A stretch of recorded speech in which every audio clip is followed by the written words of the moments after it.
As we draw closer to Election Day, the political division is becoming clearer, punctuated by the mudslinging we've seen on the campaign trail. Any African American or Hispanic, and you know how well I'm doing there, that votes for Kamala, you got to have your head examined.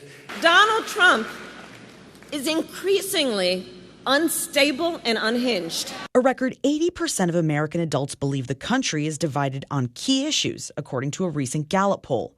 And for some, the rift across the aisle is also under their roof.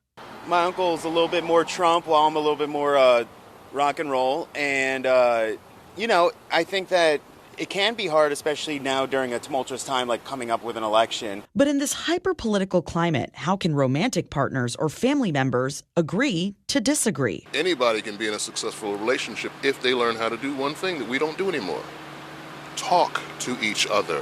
Clinical psychologist Joshua Coleman agrees, saying it's possible to have opposing views without dooming the relationship. People can have successful relationships if they're respectful and kind and interested, and if they're argumentative, that they do it in an affectionate way rather than in a destructive way. I think too often today we see people from the opposing parties as being the enemy. And once that happens, then almost no good can come of that. With one or more people in a household taking different political stances, there's bound to be discussions at the dinner table, which could get heated or even balloon into full-blown arguments. I think these kind of conversations can go better if you really show a lot of curiosity in the other person's perspective.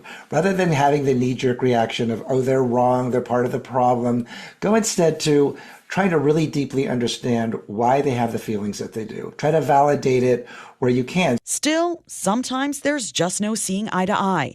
And Dr. Coleman says the best thing to do is steer clear of the conversation. Sometimes avoiding the topic completely is the best strategy, because some conversations, they're just never going to go well. Now, it's harder to do if you live with the person, but you can still set the same limits. In New York, Anna Eliopoulos, Fox News.